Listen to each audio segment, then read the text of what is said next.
Ronzoni. My No, middle is name this really true? It is actually. It's on the birth certificate and everything.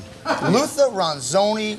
Luther Vandross was the undisputed architect of the modern love song. His voice, a texture often described as velvet, provided the soundtrack for millions of weddings, reunions, and quiet moments of intimacy. Yet, the man who spent a career decoding the complexities of the heart appeared to live in a state of profound emotional isolation. To the public, he was the image of premium R&B perfection, meticulously tailored, vocally flawless, and famously disciplined. But behind that polished veneer lay a velvet prison, a space where fame served as both a protective shield and a restrictive confinement. In an era where the music industry demanded a specific brand of hyper-masculinity, Luther's extreme privacy wasn't just a personal preference, it was a professional necessity. Today, we examine the cost of that silence. Was he protecting his truth from a world that wasn't ready, or was he a prisoner of the very image he worked so hard to create? The tragic crash and the ghost of Lawrence Salvey. The trajectory of Luther Vandross's life changed forever on a rain-slicked road in the Laurel Canyon section of Los Angeles. On January 12, 1986, Luther was driving his convertible Mercedes-Benz when he lost control of the vehicle. The car crossed the yellow line and veered into oncoming traffic, colliding with two other vehicles. While Luther survived the impact with minor injuries, the passenger in his front seat did not. That passenger was Lawrence Salvey,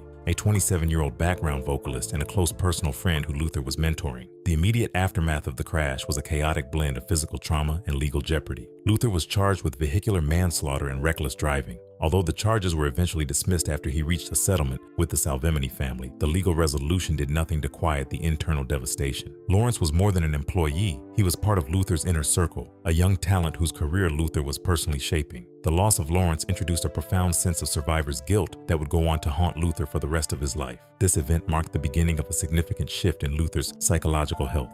Observers and biographers have noted that the crash served as a catalyst for his lifelong struggle with emotional eating. In the years following 1986, Luther's weight became a central topic of media discussion, often overshadowing his musical achievements. This was not a simple matter of vanity. It was a visible manifestation of a man attempting to cope with a trauma that he was not allowed to process in the public eye. In the high-stakes world of 1980s R&B, there was no space for a leading man to be emotionally fragile. Luther had to maintain the velvet persona while carrying the weight of the tragedy that felt like a permanent stain on his soul. The ghost of Lawrence Salvey was present in the way Luther approached his work moving forward. He became increasingly obsessed with control and perfectionism, perhaps as a way to manage a world that had proven to be dangerously unpredictable. Every note had to be exact, and every stage movement had to be calculated. If he could control the environment of the studio or the stage, he could perhaps suppress the memory of that afternoon in Laurel Canyon where everything went out of control. This chapter of his life is often glossed over in shorter retrospectives, but it is the key to understanding his later isolation.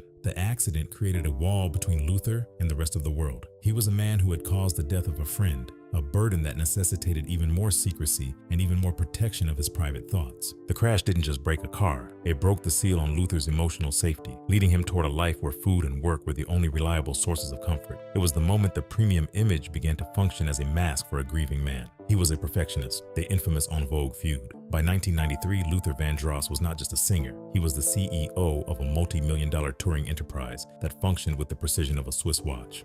When he embarked on a joint tour with En Vogue, the hottest girl group of the era, the industry expected a powerhouse collaboration. Instead, the tour became a case study in the friction between old-school discipline and a new generation of R&B stardom. The conflict that erupted was not about musical style, but about the fundamental nature of control. Luther was a man who viewed the stage as a sacred space where every shadow and every light cue had to be perfect. En Vogue, fresh off the success of their Funky Divas album, brought a high-energy, spontaneous vibe that eventually collided with Luther's rigid standards. The most notorious incident of the tour involved a physical line drawn across the stage. Reports from the time, later corroborated by group members like Terry Ellis and Dawn Robinson, detailed how Luther allegedly used black tape to divide the performance area. He forbid the members of En Vogue from crossing into his designated space, even during rehearsals. This was not merely an act of diva behavior, it was a manifestation of Luther's deep-seated need for order. In a life where his health, his grief, and his private identity were often chaotic, the stage was the one place where he could dictate exactly what happened. To him, an unplanned movement from a guest performer was not just a mistake, it was a personal violation of the sanctuary he had built. The tension reached a boiling point during a stop in Miami.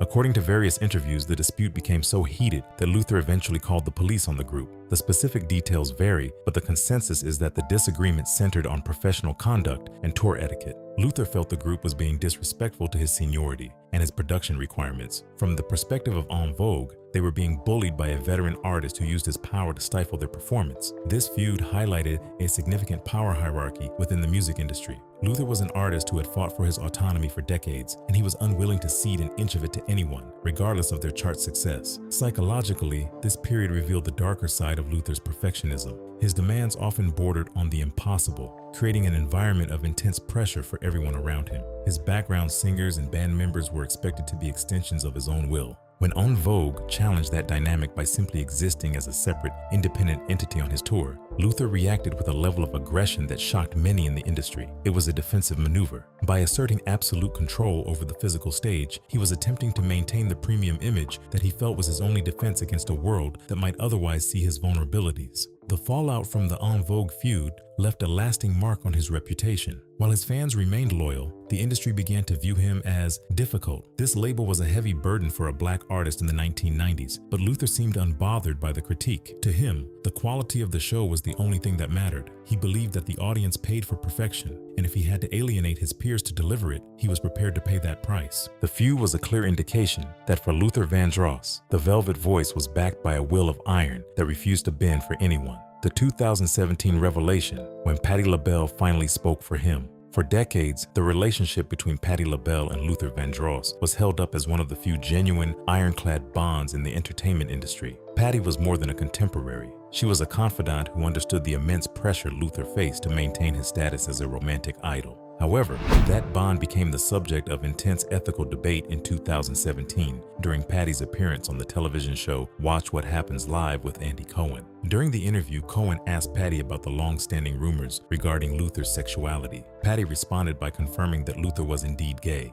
adding that he never came out publicly because he did not want to upset his world of female fans. This moment sent shockwaves through the R&B community. For over 20 years, the public had respected a silent agreement to let Luther's private life remain private. By confirming the truth, Patti broke a seal that Luther had spent his entire life reinforcing with expensive suits, polished interviews, and a carefully curated bachelor persona. Patti's intention appeared to be rooted in love and a desire to show the world the full Luther. But the revelation sparked a massive conversation about the right to privacy versus the importance of historical truth. Many argued that Patti had no right to disclose a secret that Luther himself had chosen to take to his grave. The controversy found a second life in early 2025 following the release of the documentary Luther, Never Too Much. The film explored Luther's life with a level of depth that forced audiences to reconsider the velvet prison he lived in. In the wake of the documentary, Patti LaBelle faced renewed criticism on social media and in music journals. Critics pointed out the irony of a close friend revealing a secret that the artist had sacrificed his own comfort to protect. The backlash centered on the idea of narrative ownership. If an artist chooses to spend their life in the closet to protect their career or their family, does a friend have the moral authority to override that choice after the artist is no longer here to defend it? Patti's defense has always been consistent. She claimed that Luther was settled in his life, but was simply afraid of the professional fallout. This perspective highlights the brutal reality of the music industry for black artists in the 80s and 90s. A queer black man leading the R&B charts was an unprecedented concept that labels believed would result in immediate financial ruin. Patti believed she was liberating his legacy from that fear, but to many fans, she was simply violating a sacred trust. The 2017 revelation and its subsequent 2025 fallout represent the central tension of the Luther Vandross story.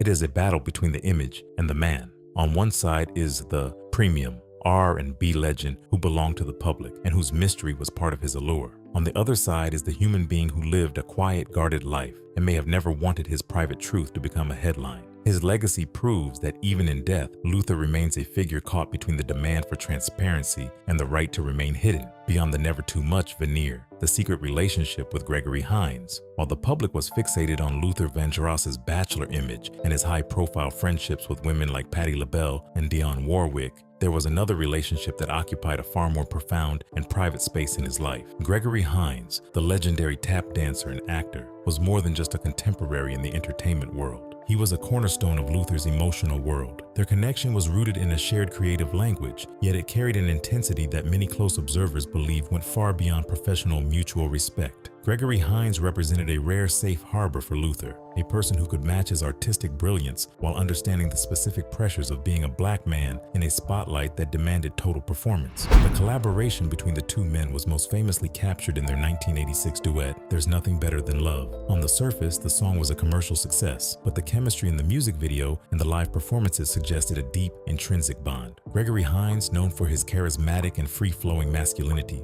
served as a fascinating contrast to Luther's more rigid and controlled persona. In the presence of Gregory, Luther often appeared more relaxed, more human, and less like the premium product he was forced to be for the rest of the world. This relationship has become a focal point for music historians looking to understand the patterns of Luther's private life. The nature of their bond is often framed through the lens of unresolved questions. While neither man ever spoke of a romantic entanglement, the emotional intimacy they shared was undeniable. In the 2024 documentary, Luther, Never Too Much, the exploration of Luther's personal life inevitably leads back to the few men he allowed into his inner sanctum. Gregory Hines was at the top of that list. Their relationship existed in a cultural era where brotherhood was often used as a convenient umbrella to cover relationships that were far more complex. In the black entertainment spaces of the 80s, the line between deep platonic love and romantic devotion was often intentionally blurred to protect the reputations and commercial viability of the artists involved. Gregory Hines' own life was one of incredible talent and sudden tragedy,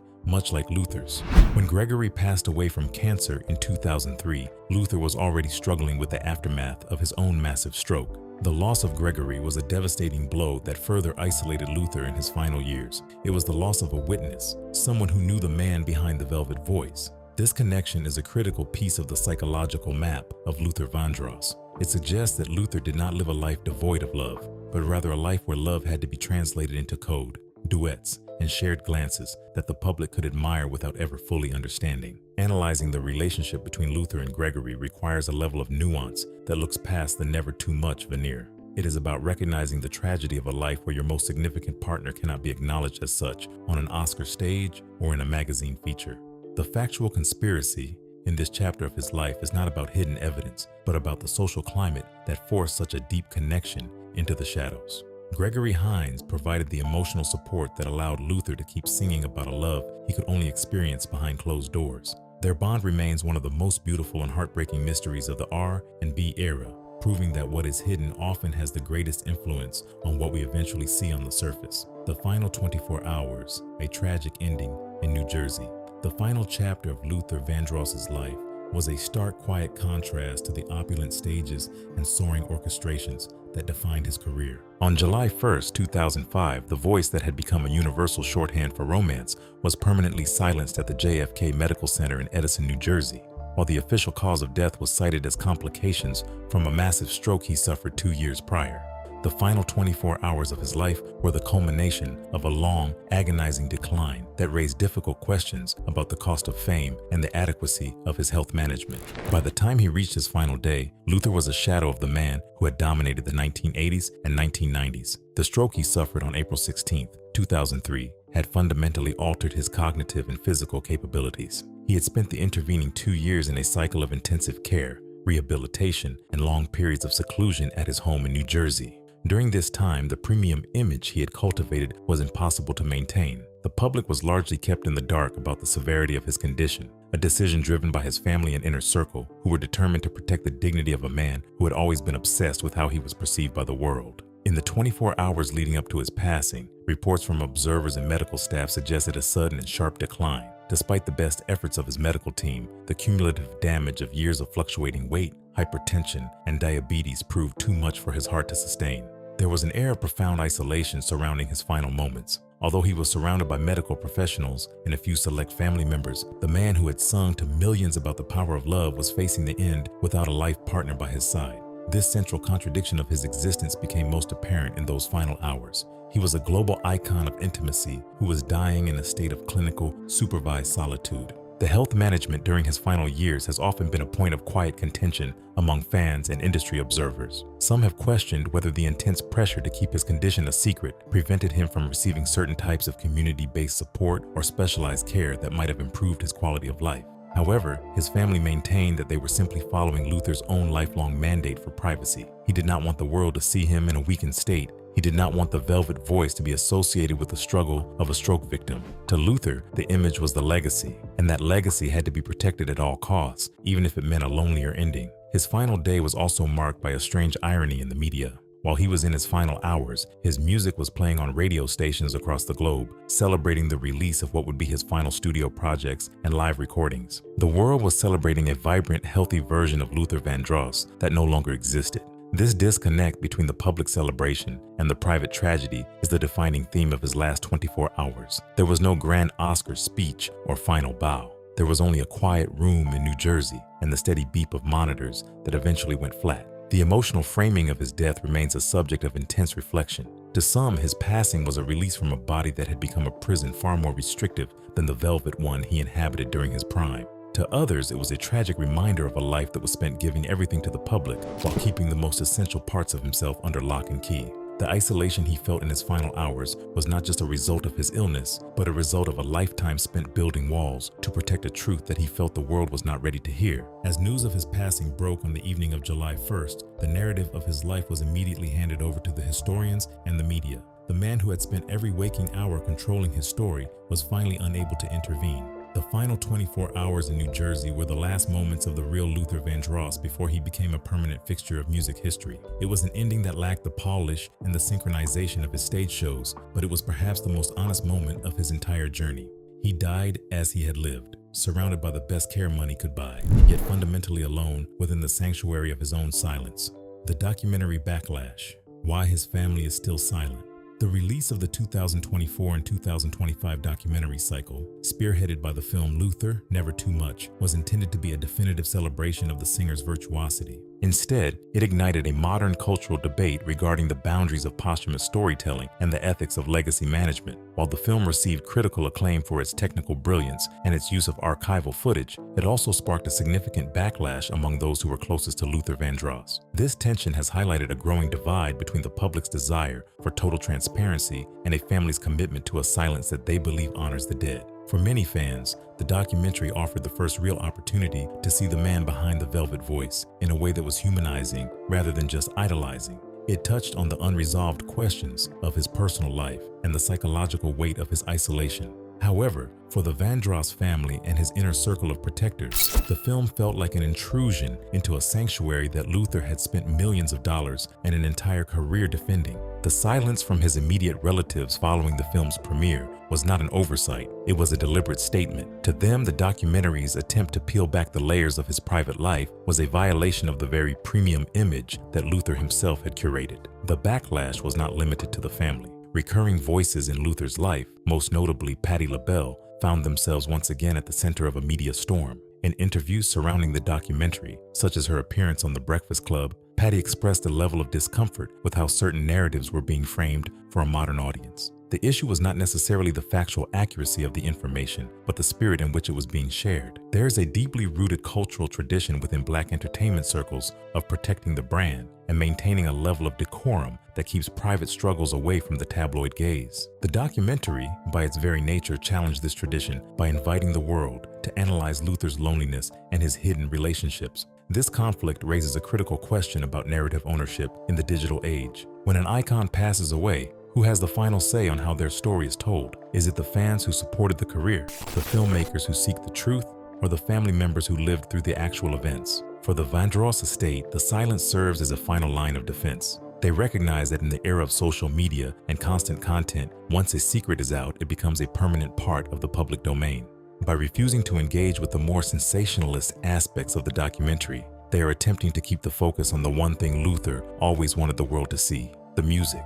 The public debate following the film also exposed a generational gap in how we view privacy. Younger viewers, who are accustomed to the radical transparency of modern celebrities, often see Luther's secrecy as a tragic burden that should be exposed and healed. They argue that by hiding his truth, Luther was forced to live a lie.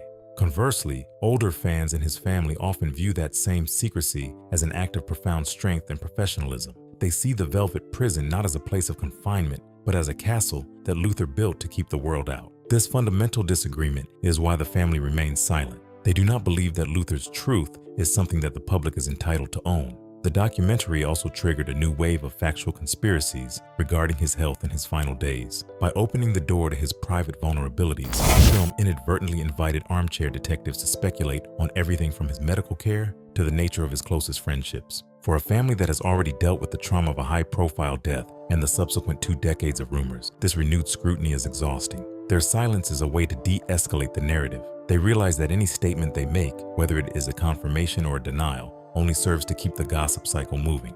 Ultimately, the documentary Fallout proves that a legacy can never be fully settled. As long as there are contradictions between the public image and the private reality, there will be a demand for more information. Luther Vandross lived his life in the Velvet Prison by choice, believing that the world would only love him if he was perfect. The documentary tried to show that the world would love him even if he was flawed. But for a family that still hears his voice in the hallways of his New Jersey home, the flaws are not for public consumption. They are keeping the silence, because it is the only thing they have left that truly belongs to Luther and not to the fans. Their refusal to speak is the ultimate act of loyalty to a man who lived and died protecting his right to be a mystery.